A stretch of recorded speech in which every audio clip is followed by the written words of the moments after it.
Hey everybody, this is Raju Vadarevu, and today in Core No More, we'll be looking into one of the simple concept related to core Java. It is simple, but at the same time, people tend to make silly mistakes while answering the questions related to these concepts. So let's get straight to the point. We'll be looking into the types of variables in core Java. Now, variables in Java are classified on the basis of two factors. First, on the basis of what kind of value they are containing, and secondly, on the basis of position of their declaration and behavior. So let's look into the first classification based on value type. Now here we have two types of variables. One is primitive and second one is reference. Now whenever the value which we are assigning to a variable, if that value is of any primitive data type, in Java we have various primitive data types like byte, short, char, int, long. So if the value is of any of those primitive data types, we call that variable as a primitive variable. For example, here I have declared a variable x of data type int. That means x will be termed as an primitive data type, primitive variable. Okay. The second we have is reference type of variable. Now this comes into the picture when we deal with objects. And whenever we create an object and we use one variable to refer to that object, we will call that variable as a reference variable. For example, here I have created one object of class student. So S is referring to that object and therefore S will be termed as a reference variable. So these are the two types of variables based on the value type.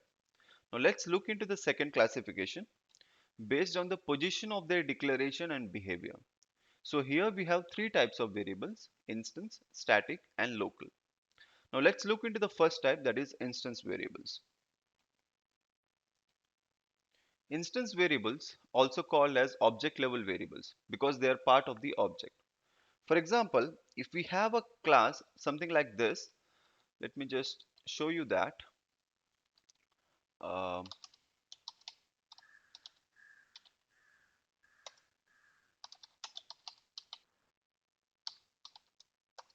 so if I have a class called student, and if I declare two variables inside it, name and age, these two variables will be the part of the object of the class student. And one of the important point is that if we declare several objects of this class, each and every object will be having their own separate copies of these variables. There won't be any dependency among different objects. Okay, and you will be using these variables, instance variables, when you want the value to be varied from object to object. Okay, for example, if I create three objects of type student, each each of these three objects will be having their own copies of name and age. So if you come back to slides, for example, these are the objects s1, s2, and s3. So as you can see from this diagram, every object has its own separate copy of name and age. Okay, there is no dependency among objects. Okay, so the first two points explains us this. The third point says that these variables should be declared within the class directly. Yes, as we see here, we have declared these variables inside this class directly. That means they are not present in any method, in any block, or any constructor. They should be declared inside the class inside the class directly. Okay, let's look into the second point. Fourth point. The scope should be same as object scope. Now, the lifetime of these instance variables is similar to the lifetime of the objects. This is kind of obvious because these variables are part of the objects. So these variables will be created at the time of object creation, and they will be destroyed at the time of object destruction. The fifth point says that they are stored in the heap memory. Yes, as objects are stored inside the heap memory, these variables, since they are part of the object, they will also be stored inside the heap memory. Okay. Then we have the sixth point. JVM will provide default values. Yes, if you go into this particular class, the values we haven't initialized these variables with any values. We have just declared them. So since these variables are instance variables, JVM will provide default values for them. Now, what default values JVM will provide, that depends upon the data type of that variable. If the variable is of reference type, then the default value will be null. If the data type of the variable is one of the primitive data types, it depends upon what primitive data type. For example, here age is of int primitive data type. That means age will get a default value of 0. Okay, so if you are dealing with instance variables, JVM will provide default values. We are not required to perform the initialization explicitly. Okay, let's look into the next point. Seventh point, these are not thread safe. Yes, if multiple threads try to access these instance variables, they are allowed to access these instance variables and they are allowed to modify them. So instance variables are not thread safe. So these are the some basic points related to instance variable. Now we will look into some highly important points where people make mistakes while dealing with these concepts. Okay, so the first point says that we cannot access instance variables directly from static area. Now what I mean by this is, let me just show you the code. Instance variable accessibility.java. Now if you see this particular file, I have a class called instance variable accessibility, and inside that class I have declared one instance variable x.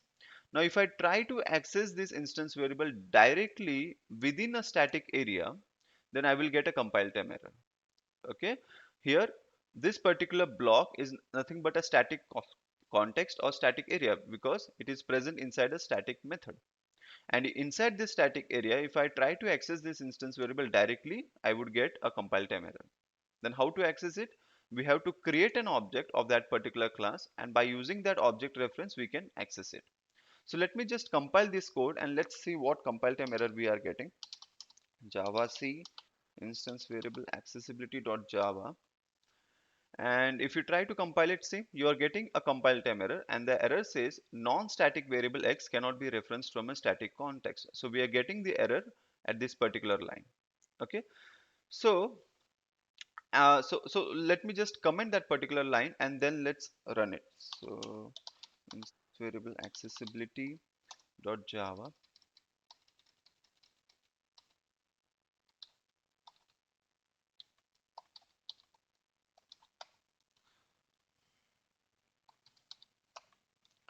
Let's compile this code once again. Now here there was no compile time error. Okay, so as we saw from this slide, we cannot access instance variables directly from the static area, and how to access it? We have to use the object reference. Here I have created one object of the say of that class, and by using that object reference I try to access it. And the third point says that we can access instance variables directly from the instance area. So if you see this particular method, sum method, this is an instance method. Okay, so from the instance area you can access the variable x directly. Okay, there is no need of creating an object. Even if you use an object, there won't be any issue, but you can inside the instance method or inside any instance area you can directly access the instance variable. So since we have already compiled it, let's run this code. Let's see what is the output. 0. We are getting this 0 from this sysout. Okay, and to show you the updated code once again, I have commented this line. Okay, I have commented this line and we got the output from this sysout. Okay, so this was all about instance variable. Now let's look at the second type of variable, that is static variables. Now, in the case of instance variable, as we saw, every object maintains a separate copy of its of the variables declared inside the class. Okay, so if you want to maintain a value of a particular variable different among objects, you need to go with the instance variables. Now, let's say if you are dealing with a use case where every object needs to have one single same value for a particular variable. Now, in that case, if you are going with instance variable, it deals with some of the memory wastage problems, because you want to save only one particular value, and for saving that one particular value, if you create an instance variable, every object will be having a redundant variable inside its scope, right? So in that particular use case you can go with the static variables. Static variables are also called as class level variables. Okay, and we have to use a static modifier to declare that particular variable. So let me just show you the syntax how to declare a static variable. Let me clear this clean. Let's go into that static variable folder, and let's see the static variable.java file. Now here I have declared the same class student. Okay, we have the same instance variable name and age, but here this class name I have assigned a modifier static. So these variable class name will be a static variable, it will be a class level variable, and every object of type student will refer to this variable. Okay, there won't be any separate copy of class name inside every object. Every object will refer to this particular class level variable. Okay, so if you go into this slide and if you see the diagrammatic representation, every object S1, S2 and S3 are referring to this class level variable class name, static variable. Okay, so the first point says that single copy will be shared by every object of that class, right? Second point, it should be declared within the class directly. Yes, similar to instance variables, static variables also needs to be declared inside the class directly. That means they should not be declared inside a method or inside a block or inside a constructor. Okay, that's what the second point says. The scope should be same as dot class file. Yes, these static variables will be created at the time of class loading, and they will be destroyed at the time of class unloading. So internally JVM performs various other tasks like creating the main thread, locating the dot class file, loading the dot class file. So at the time of loading the dot class file, these static variables will be created. Okay, and at the time of class unloading, these static variables will be destroyed. That's what the third point says. The fourth point says that these are stored inside method area. Yes, if you see the JVM architecture, internally it has lot of various memory areas like heap memory, method area, stack memory. So these static variables, all the class level, what you can say, entities are stored inside the method area. Okay. Fifth point, it can be accessed via object reference or class name. Yes, let me just show the code. Uh, Static variable accessibility. Now here I have declared one class static variable accessibility, and we have one static variable x. Okay, now how to access this variable x? We can use either the object reference. I have created an object of the class.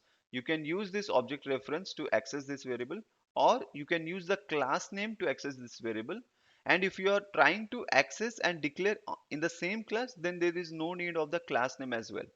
Okay, so there are three options for you to access this static variables. Okay, that's what is written here. Okay, fifth point. Sixth point, JVM will provide default value. Yes, similar to instance variables, if you don't provide any default value or if you don't provide any value to static variable, JVM will provide default value. And default value, as I said, depends upon the type of the variable. Okay, so if it is a reference, then default value will be null.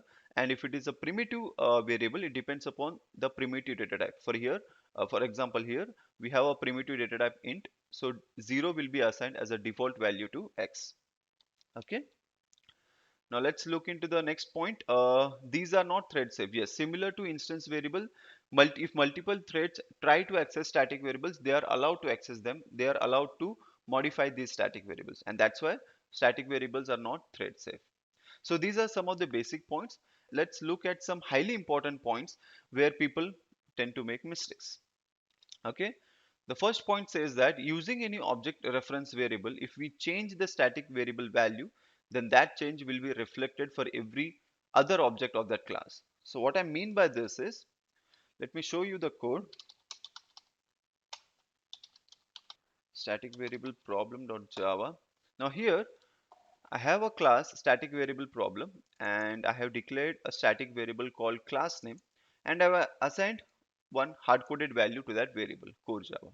Okay, and inside the main method I have created two objects of the same class, and I just printed the value of class name using these two object references, object 1 dot class name, object 2 dot class name. So core Java will be printed. Now here what I'm doing is, using object 1 reference, I am changing the value of class name to something else. So here I have updated the value core Java to JavaScript. Okay, and if I try to print the value of class name using object 2, what value I will get core Java or JavaScript. It will be JavaScript. Why? Because both these objects, object 1 and object 2, are referring to the same single shared copy of class name. Okay, so if we have changed the value using one particular object reference value or one particular object reference variable, then that particular change will be reflected to every other object of the same class. Okay, so let me just compile this code and run it. Compilation is successful, and so see, with the help of this sysouts, we got core Java, and I have changed the value using object 1, and I'm printing the value using object 2, but then also the change got reflected to object 2 as well, because both object 1 and object 2 are sharing the same single copy of class name. Okay, so this is what the first point says here. Using any object reference variable, if we change static variable value, then that change will be reflected for every other object of that class. Okay.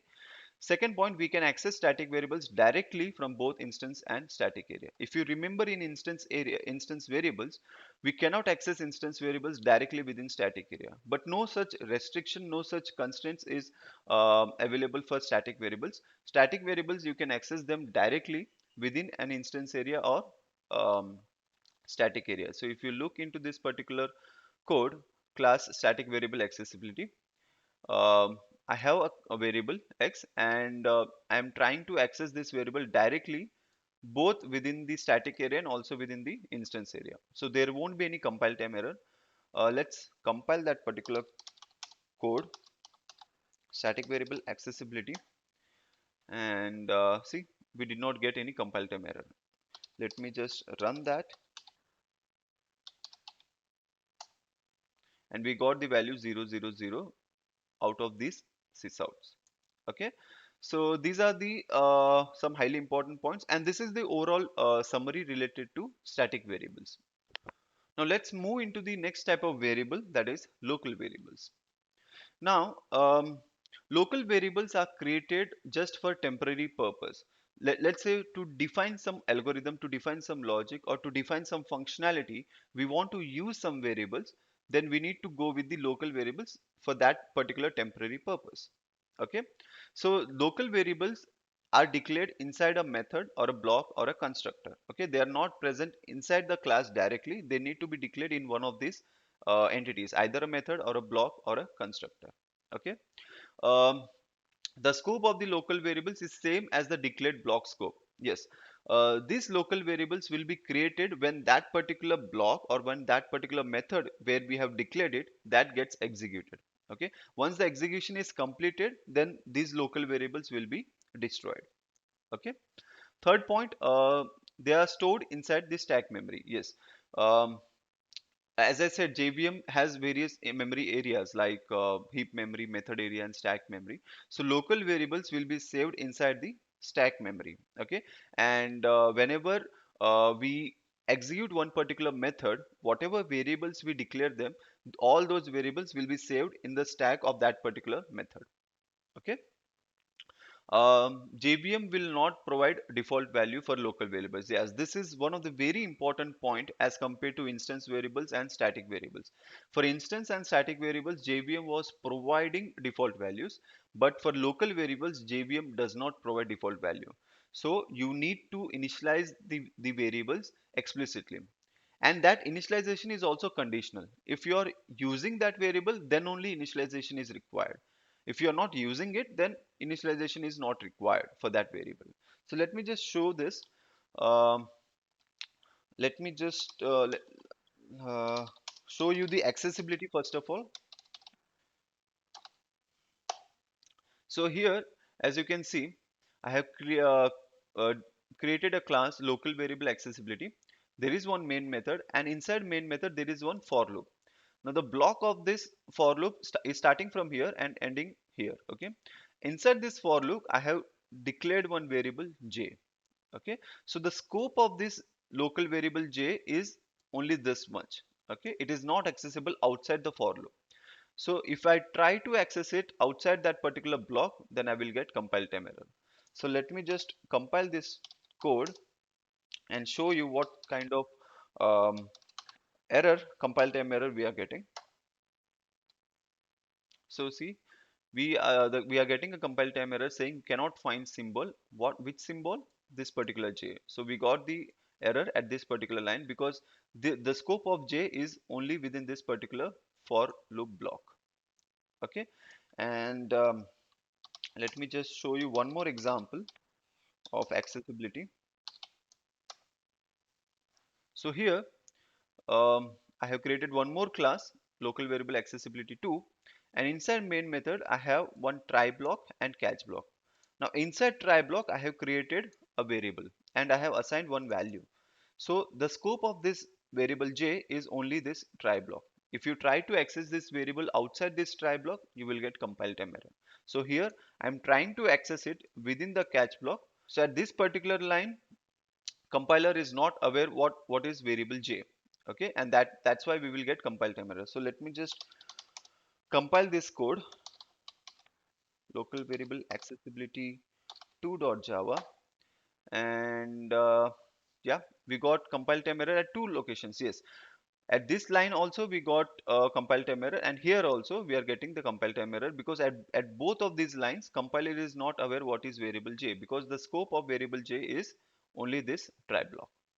Okay, and let's look at the initialization. As I said, JVM does not provide default values for local variables, so you need to provide a value explicitly to these local variables. But this initialization is conditional. If you are using it, then only initialization is required. If you are not using it, then even if you just declare it and do not provide any value, then also it is fine. So let me just clear the screen and let's see this example. Local variable default value 1.java. Now here I have a local variable. Why this is a local variable? Because it is present inside a method. Okay, so every variable which is present inside a method or a block or a constructor will be termed as a local variable. Now here haven't provided any default value and I am not using that variable. Okay, so if you're not using that variable and if you just declare it and do not provide any value, then it is fine. So if you compile this code, you won't be getting any compile time error. See, there was no compile time error. Let me just run that particular .class file. See, we got the output hello out of this sysout. But if you are using that local variable and you haven't provided any default value, then at that particular time you will get compile time error. So let me show you that example as well.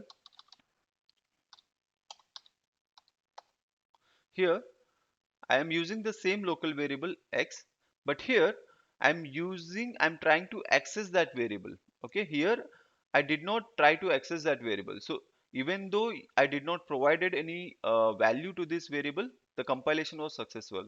But here I'm not providing any default value and also I am trying to access it. Then here I will get compile time error. So let me just compile this code, java c local variable default value 2.java, and here we got an error, compile time error, and the compile time error says variable x might not have been initialized. So at this particular line it is trying to see whether variable x has any value or not, because since it is a local variable, JVM will not provide default value.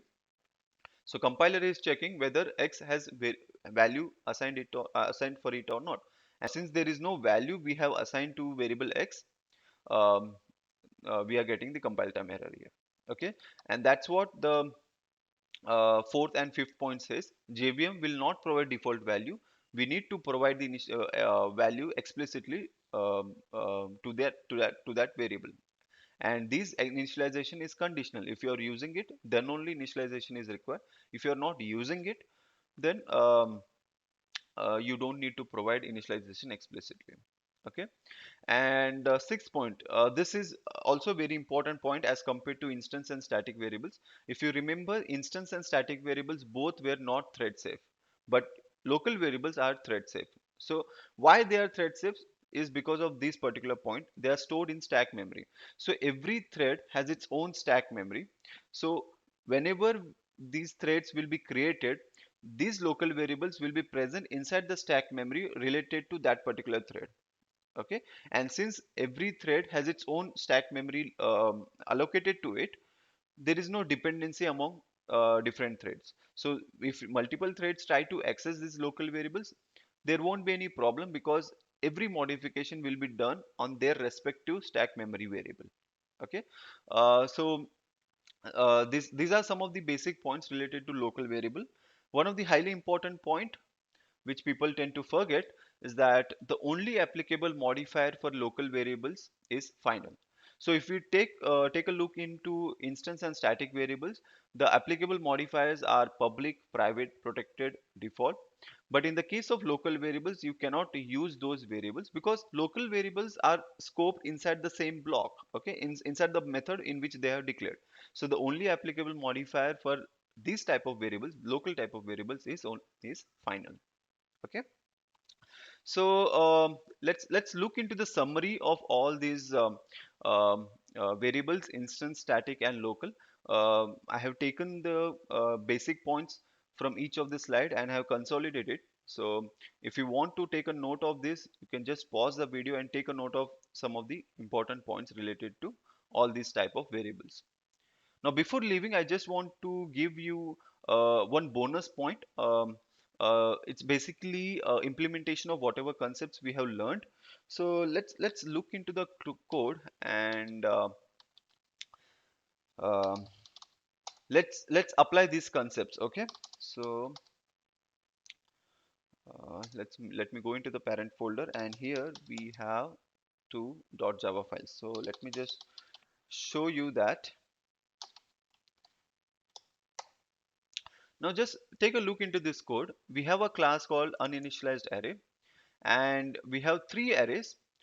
This is an instance variable array, this is static variable array, and this is local variable array. Okay, now here what I'm doing is I have created one object. Okay, and using the object reference, I'm trying to print out the instance array, this variable. Using the class name, I'm trying to print out the static array, and here I'm trying to print out the local array variable. Okay, now what would be the output in this case? Since arrays are internally objects, and since these instance array is an instance variable, JVM will provide default value. So since this is a reference type of variable, the default value will be null. Static array, it's a static variable, so JVM will provide default value, the default value will be null. Here local array, JVM will not provide default value, and we are trying to access that particular variable. That means you will get compile time error here. So let me just try to compile this code, and you are getting compile time error. It says variable local array might not have been initialized. Okay, since this is a local variable, JVM will not provide default value, and we are trying to access that variable. You need to provide initialization, but since we have not provided any initialization, we got compile time error. Okay, first point. Now let's look into one more example, uninitialized array 2.java. Now here I have declared one class uninitialized array. I have an instance variable, and here this array I have initialized to an array of length 3. Static array also have been initialized with an array of length 3. In fact, the local array also has been initialized with um, an array of length 3. And here we are trying to print these reference variables, and whenever we try to print the reference variable, internally toString method of that particular class will be called. So toString method of these classes, internally every array has by default classes. Those classes are not accessible to programmer, those classes are defined inside the JVM internally. So the toString method of those classes has been implemented in such a way that it returns class name at the rate hash code. So whenever we will be printing the reference variable, we will get the output as class name at the rate hash code of that particular object. Okay, now here what I want you to concentrate here is this particular three sysouts.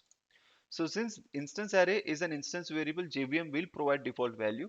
So if you try to print the array elements, you will get the default value because of depending upon the data type. So this is an array of int data type, so all the array elements will be initialized with default value 0.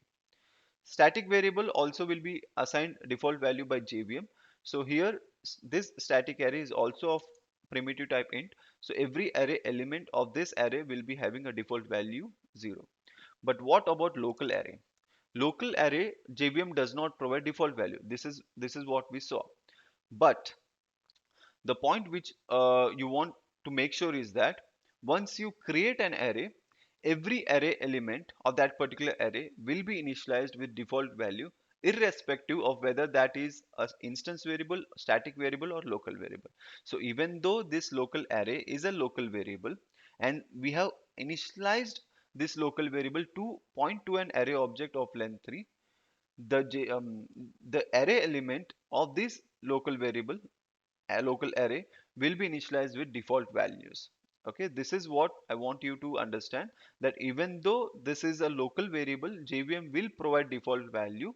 Why? Because we have already initialized this local variable to point to an array object. So once you create an array, every element will be assigned a default value, irrespective of whether it is an instance variable, static variable, or local variable. So if I try to compile this code, there won't be any compile time error. Let's see. So there is no compile time error, and if I try to run it, so this is what this is the output of these three sysouts. This is how the internal toString method of these classes have been defined. It is the class name at the rate hash code of the object. Okay, this is the hash code of the object of this instance array. This is the hash code of the object of static array, and this is the hash code of this local array. Okay, this particular object. And here, as you can see, the array element have been initialized with default values. This is the array element of instance variable, static variable, and this is what the most important point. For local array also, JVM provided the default value for each and every array element. Let's move into the slides. So yeah, this is the bonus point I wanted to share with you people. This is basically an implementation of whatever concepts we have learned. So that's all for today. If you have stayed with me till this point of the time, I really appreciate your efforts of learning this new concept. Um that's all for today, and let's meet in some other video exploring some other concept. If you have liked this video, then kindly subscribe, click on the bell icon to get notifications about updated videos from Core No More. Till that time, take care and keep knowing more about Core. Okay, thank you. Bye.